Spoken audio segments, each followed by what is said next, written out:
All right, welcome to lesson 4 of our third unit. So as I alluded to at the end of our third lesson, these are probably the most important and commonly used identities.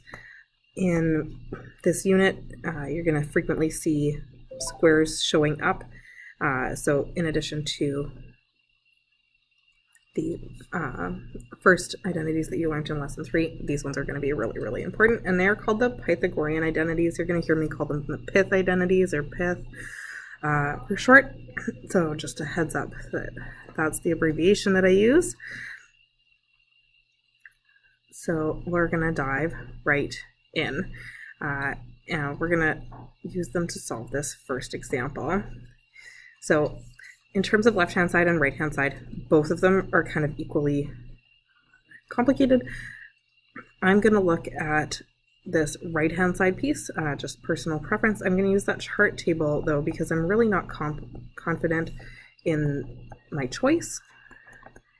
And so it'll allow me to kind of go back and forth and kind of work on both sides separately. So I'm going to start on the right-hand side. Cosecant theta, secant theta. Okay, and I want cotangent and tangent to be showing up in here eventually. So when I scroll up, I see that these things are kind of happening already. But I don't have any squares, and that's kind of where my problems are going to start to show up. So I want to see if I can kind of create that. So I'll start using my quotient identities from the previous unit, and I'm going to put it in as sine theta and 1 over cos theta. Okay. And so I'm looking at this and I'm like, I'm not seeing where this is going. I'm not seeing how I'm going to get that square. So my right-hand side might not be the best option. Maybe the left-hand side is a better option. So I start with cotangent plus tangent, and I'm going to sub in again my quotient identity. So we still are using those identities from the first lesson, or the first lesson on identities, third lesson of this unit. So that leaves me with cos theta over sine theta and sine theta over cos theta. In order to make this possible, so I can start to try and combine like terms to get it to a place where I maybe have like a common denominator and maybe multiplying, I am going to multiply this by cos over cos, and this one by sine over sine. I'm allowed to do this because anything divided by itself is equal to 1. So I'm just like multiplying by 1. I'm not actually changing anything. It's like an equivalent fraction. What this does is it allows me to create a common denominator. So my new denominator is sine theta, cos theta. But my numerator is cos squared theta plus sine squared theta. And using my Pythagorean identity, so again, this is kind of going back to that example that we saw in our previous lesson. We were looking at this one, I believe. We've got sine theta plus cos theta equals 1. And so instead of all of this on the top, I can say that all of this is equal to 1. So I can rewrite this as 1 over sine theta cos theta, which is what I have on the right-hand side here. And so from there, I can say left-hand side equals right-hand side. And I'm done. Okay, so that's what we were missing in the previous lesson. So when we go back and we look at lesson 3, let's load it.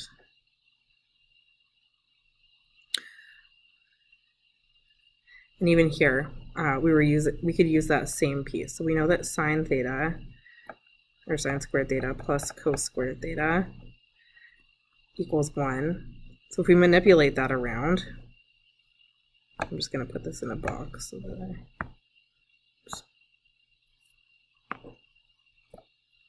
just having all sorts of problems here. Shouldn't have gone back.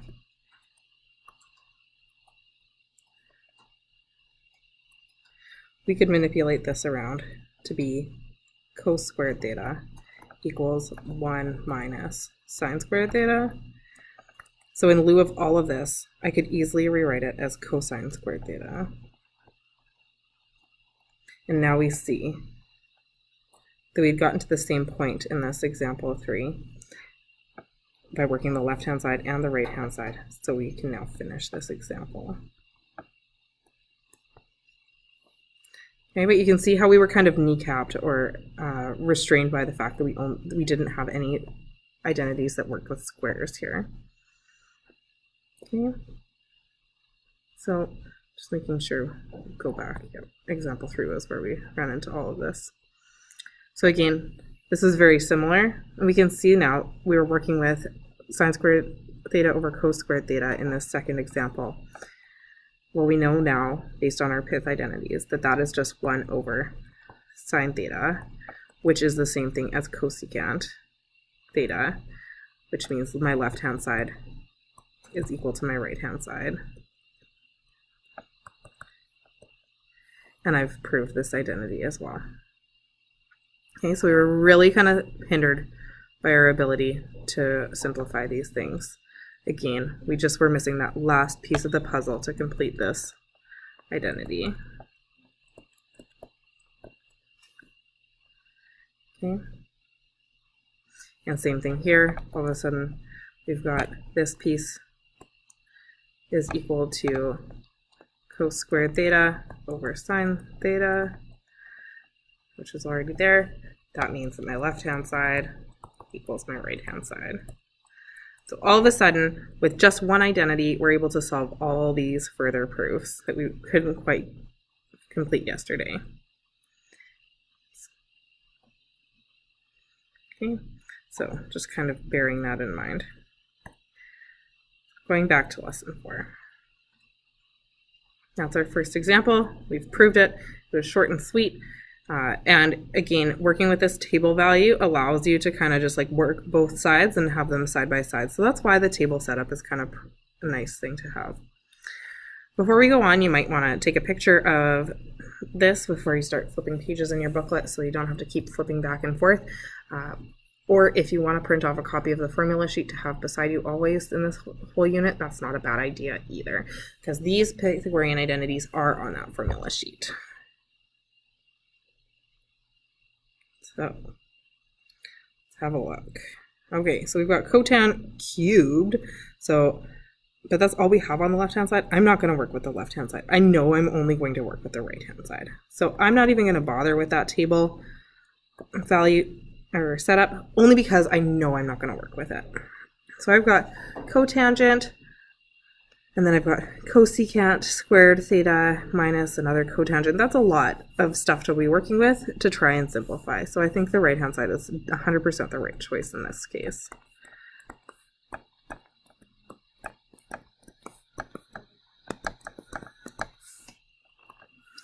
So I'm going to switch into just identifying, like, I don't want cosecant. I want more cotangent because that's my goal, is to only have cotangent in here. So I'm going to have to scroll up, unfortunately. Maybe I'll... And I see that cosecant is equal to cotangent squared plus 1.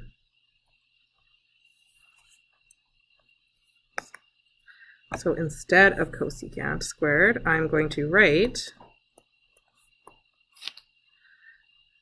cotangent squared plus 1 minus cotangent.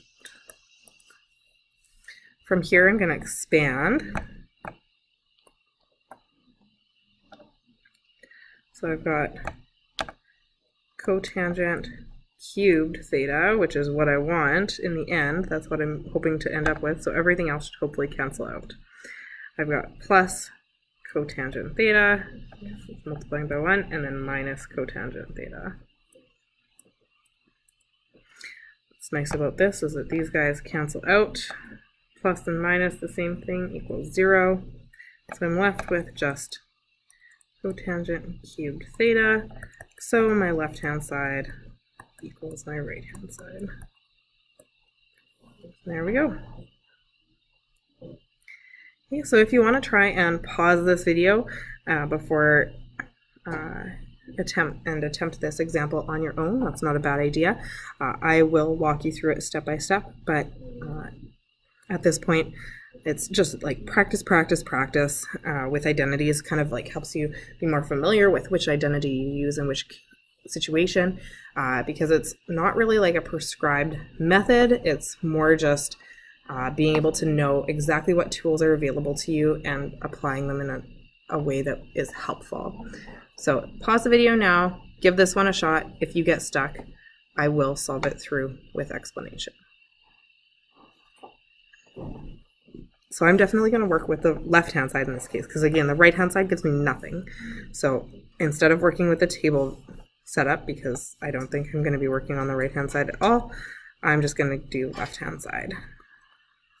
So I've got cosecant theta cos squared theta plus sine theta. And I know that cosecant is 1 over sine, so I want to be working with 1 over sine as much as possible, or with sine in general. So the first thing I'm going to do is get rid of this cosine, because that's the only thing that's not related to cosecant whatsoever. I'm going to do that by using, again, those Pythagorean identities above. So we're going to take cosecant theta, but instead of cos squared theta, I'm going to write 1 minus sine squared theta plus sine theta. So from here, what we're going to do is I'm going to multiply this through again. Use blue to kind of highlight that. So I end up with cosecant theta minus sine squared theta cosecant theta plus sine theta. You're like, okay, Miss Conrad, but this doesn't help me at all. These two pieces don't cancel, and all I want to be left with is this. So this is what I want. Everything else needs to go away. Well, I know that there's some sort of relationship here. And specifically, I know that cosecant, again, is the inverse of sine. So I'm going to rewrite this. I'm going to leave this cosecant as it is, because that's what I want to end up with. So I don't want it to go anywhere. But I'm going to write it as sine squared theta over sine theta, accounting for this cosecant, turning it into its inverse identity. From here, this becomes no longer squared, and we can get rid of the denominator.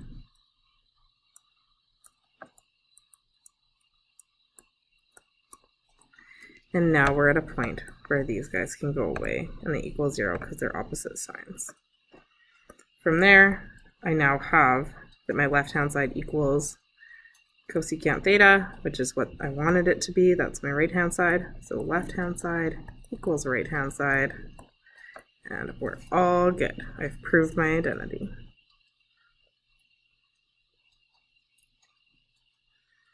Now, this is tricky. The key thing to recognize here is that you're working with some difference of squareds potentially, and especially on this left side, because again, bigger things are easier to kind of break apart. So this is a difference of squares because we're dealing with even exponents. So I'm going to work with the left-hand side still.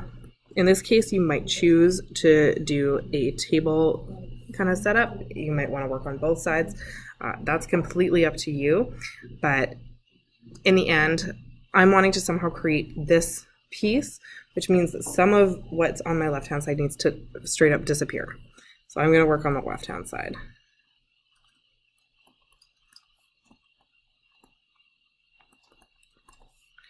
And I recognize this as a difference of squares right away. So I know that it's going to be sine squared theta minus cos squared theta times sine squared theta plus cos squared theta. All of a sudden I have one of my pith identities showing up, and so I can substitute in. So I've just got sine squared theta minus cos squared theta times 1, which is just what's on my right-hand side, sine squared theta minus cos squared theta. So left-hand side equals right-hand side, and I'm done. So watching out for those difference of squares, being familiar with all that factoring that we learned in grade 10 and 11 is still going to come in handy here. So it pulls on, like I said in our previous lesson, this pulls on a lot of different math that you've learned in a lot of different courses, and it kind of all pulls together. I'm just wanting to double check that we did with this. So it says prove each identity. We've done that for all of these. Example 2 says prove each identity. Now these ones are a little bit different. So whereas we were straight up using substitution there, these ones are going to be a little bit trickier. We're going to have to start introducing some other concepts. So in this case, we literally are going to have to flip things around, which is kind of interesting. But I'm going to note right away that we know that sine squared theta plus cos squared theta equals 1, which means that we can also rewrite it as like sine squared theta equals 1 minus cos squared theta. Or we could write cos squared theta equals 1 minus sine squared theta. And in both of these two cases, we're dealing with difference of squares again, just like we saw in the previous example.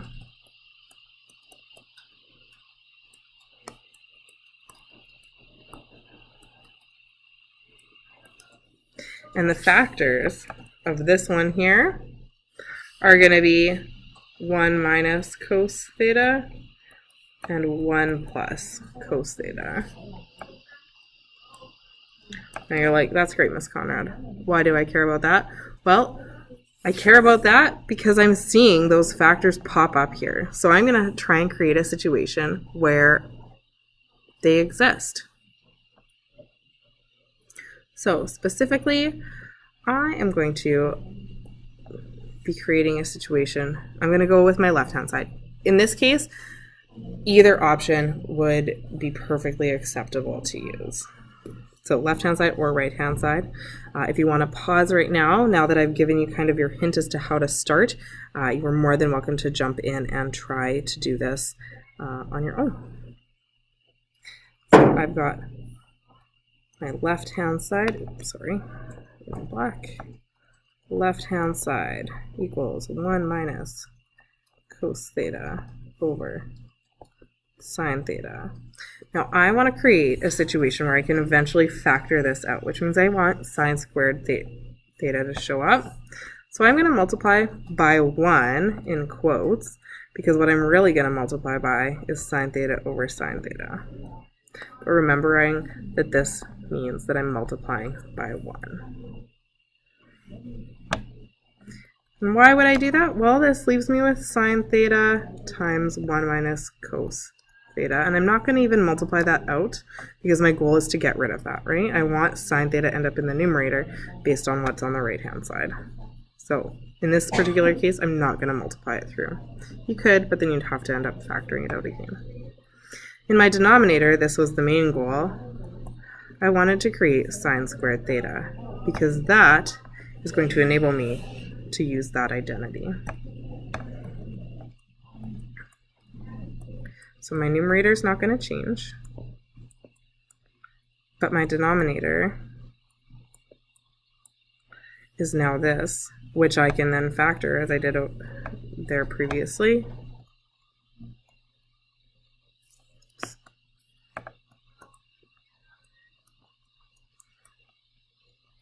One plus cos theta, 1 minus cos theta, and bang, these guys straight up disappear.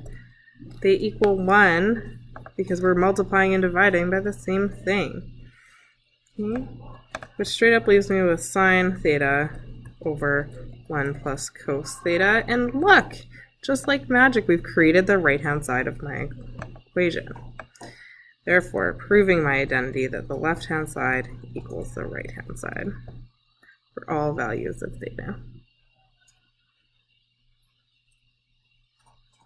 Okay.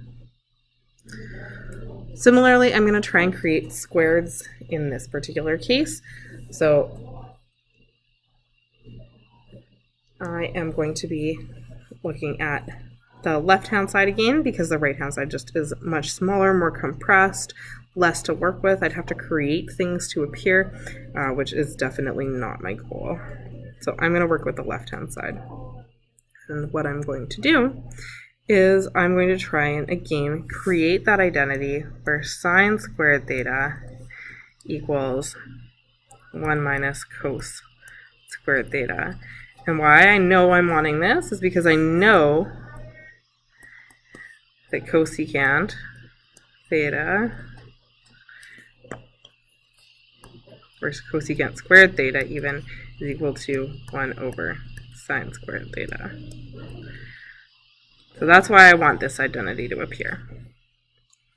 So how do I make that happen? Well, I'm going to make it happen in two different ways. I'm going to work with my left-hand side, as I said. I'm going to go 1 over 1 minus cos theta.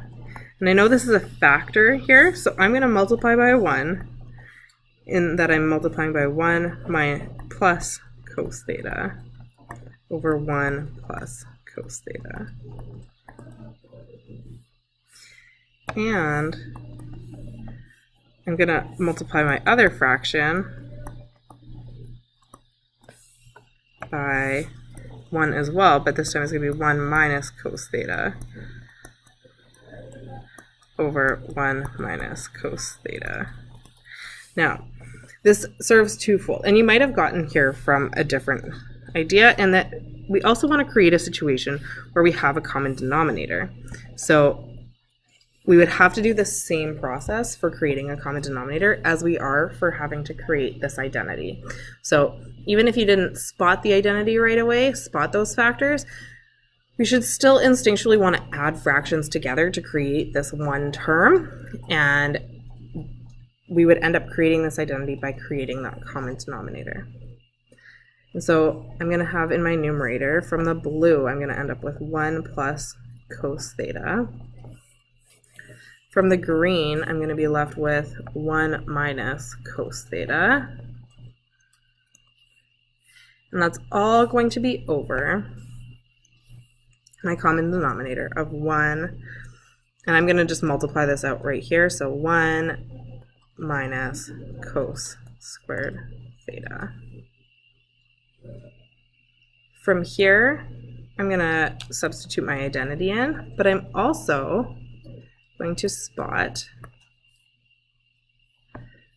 that this cos and this cosine have opposite signs, so they will cancel out to be 0, which leaves me with just 1 plus 1 in the numerator. So I'm going to do all these things at the same time. You are more than welcome to do them in multiple steps. Okay, but 1 plus 1 is 2 over, and then this becomes sine squared theta. Now, I'm not done yet because I still haven't made this look quite like my right-hand side, but I know that sine in the denominator implies cosecant in the numerator, so this becomes 2 cosecant squared theta, and that means that my left-hand side equals my right-hand side.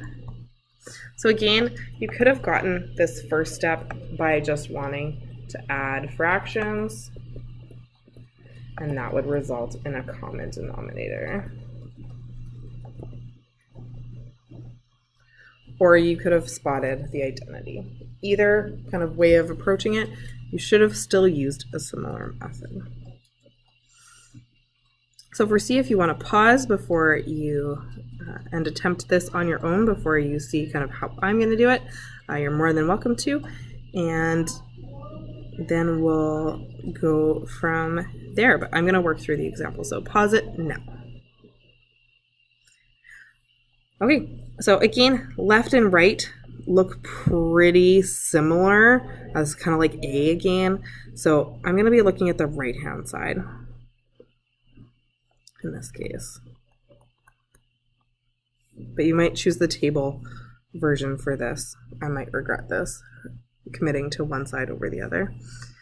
So I've got 1 minus sine theta over cotangent of theta.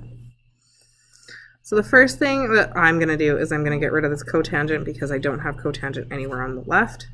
So I'm going to change this to 1 over sine theta over cos theta over sine theta. I'm going to simplify that even more. I'm going to multiply by the reciprocal. So I've got 1 minus sine theta, and actually I'm going to write it in a different order. I'm going to write cos theta times 1 minus sine theta all over sine theta. So from here, I'm again trying to create that pith kind of factored piece showing up somewhere. So again, I'm working on the right-hand side and I'm trying to get it to look like my left-hand side. So I've got sine in the numerator already. That's taken care of. I need to somehow turn cos into sine and sine into cos. So here is where that pith identity kind of comes into play. So I'm going to multiply by cos squared. Sorry, not just cos.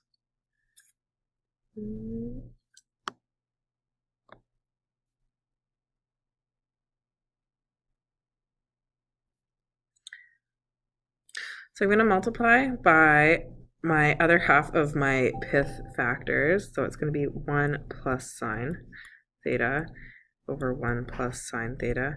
Again, because this whole thing equals 1, I can do this and not actually change anything. And what this is creating is that Pythagorean identity in the numerator.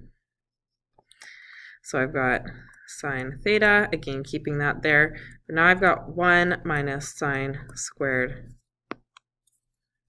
theta over cos theta 1 plus sine theta.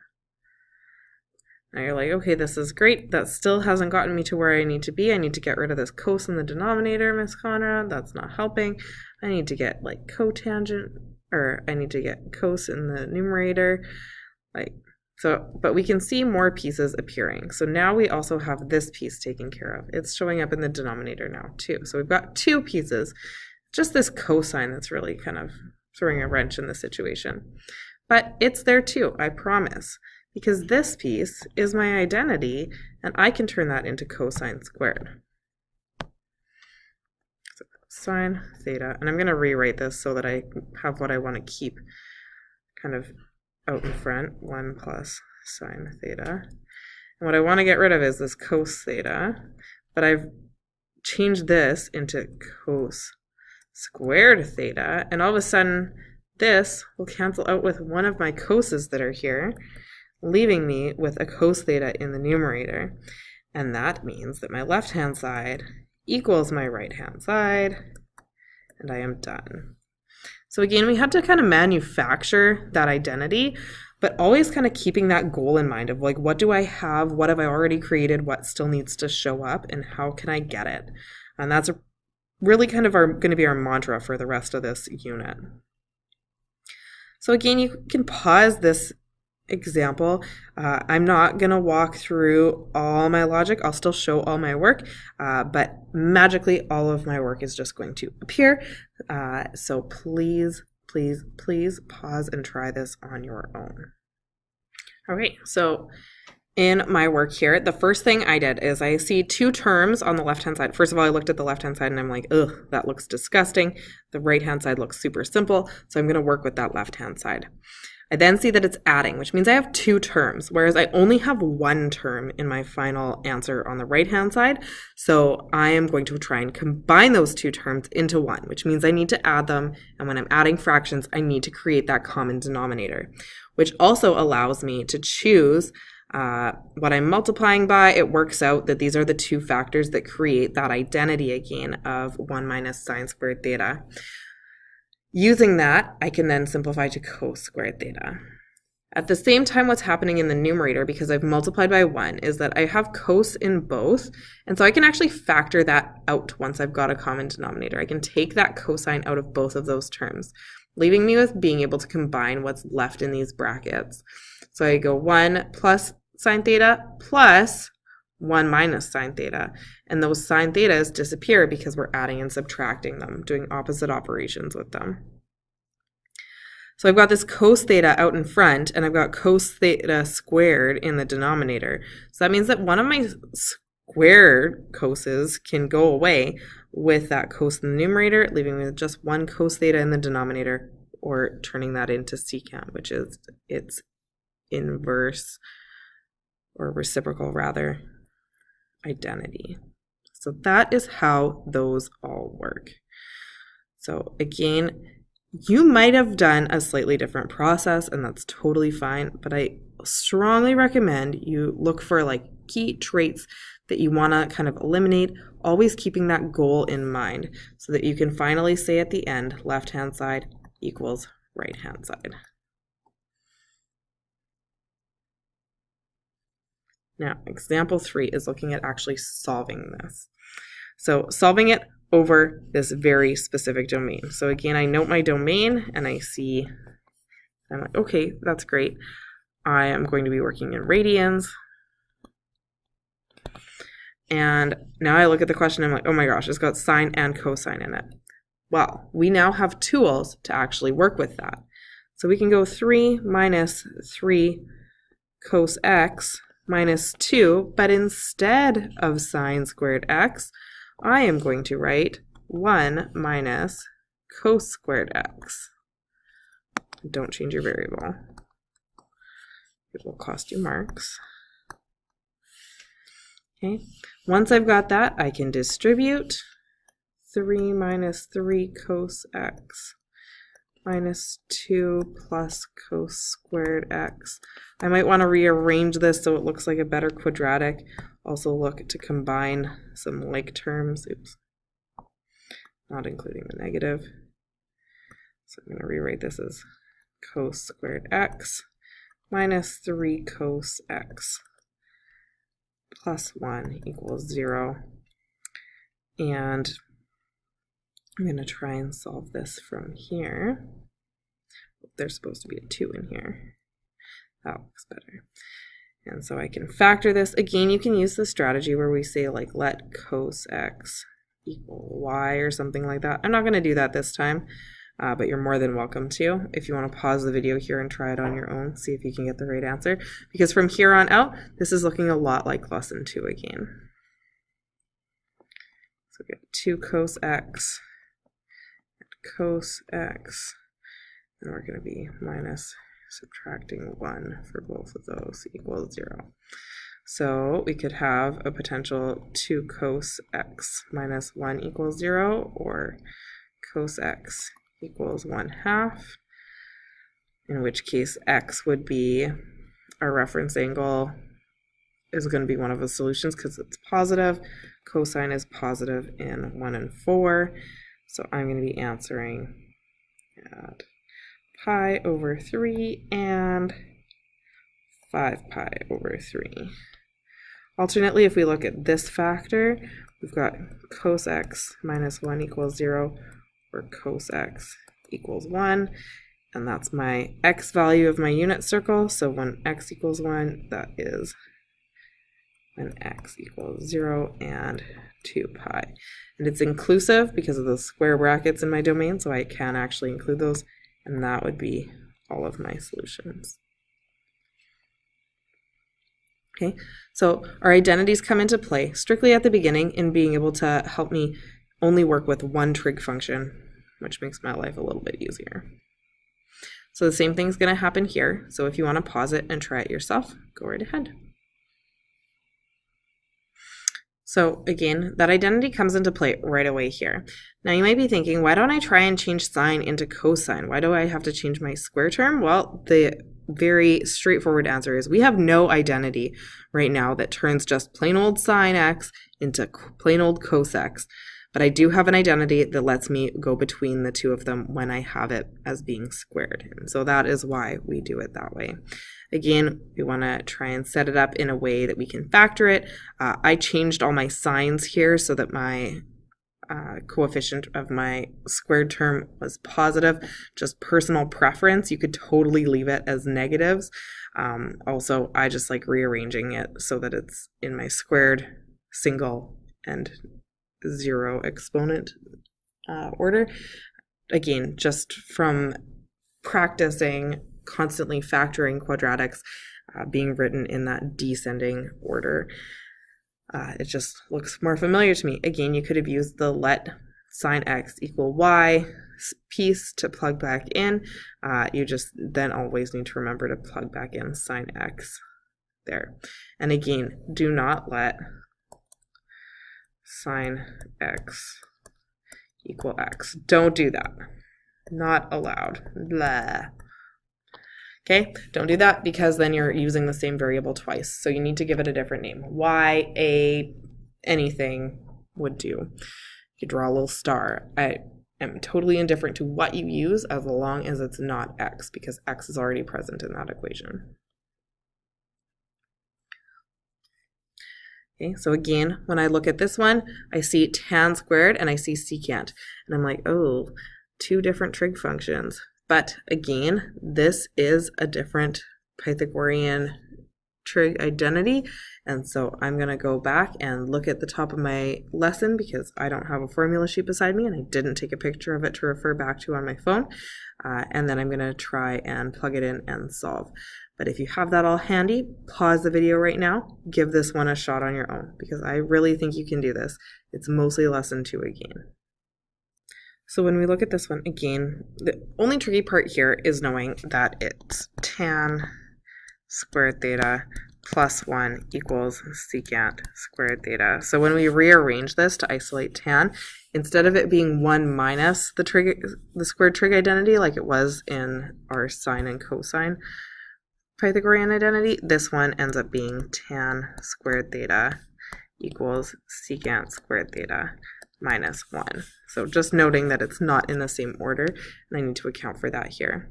Once I've done that though, same idea as before, collecting like terms, factoring it out, and again solving. And again remembering that anytime we have a value of anything greater than 1 or less than -1 for cosine and sine, we have not possible values, and so we can't come up with solutions for those pieces. So even though I would have hypothetically expected 4 solutions here, I end up only having 1. So that is my last example for this lesson. So yay, a little bit shorter than the previous one, if I'm not mistaken. And we were even able to go back and look at those ones from lesson 3. I'm going to be posting some practice questions, especially with these Pythagorean identities, strictly because they are so important. As you've seen, they're super, super valuable. They're ones that you're going to come across a lot. Our next 2 lessons are going to focus more on very specialized identities. So between lessons 3 and 4, those are going to be kind of the big ones that you're going to see on a way more frequent basis. So we really want to be quite comfortable with them. So I'm probably going to post more than 1 practice sheet for those. And I strongly recommend that you do them. At this point, there are assignments posted for lessons 1 and 2. There's one assignment. There's also another lesson another assignment that covers lessons 3 to 6. That lesson again is very, very short, or that assignment is very short in comparison because I don't think it's necessarily very fair to assess identities based on how much work you've seen has to go into them and how much work we need to show. Assessing them with multiple choice isn't really fair. So I just want to give you those as like a practice, but I recommend that you strongly emphasize the practice homework that you get. Ask lots of questions if you get stuck on one. Send pictures when you're asking questions so that I can see kind of what work you've already done and so that I can see the question that you're working on because I don't always have my computer right in front of me. Those would be tips that I would give you for that. And we got 2 more lessons and then our test. So I would say that, again, we're shooting for our test to be done by the end of next week. If you have to push it a little bit, to the week after, then I would say like at the very, very latest, the Monday, Tuesday after Easter weekend would be when you would want to be writing your test. So just a heads up on that one. But otherwise, please, please, please always contact me with questions and good luck on the practice for this.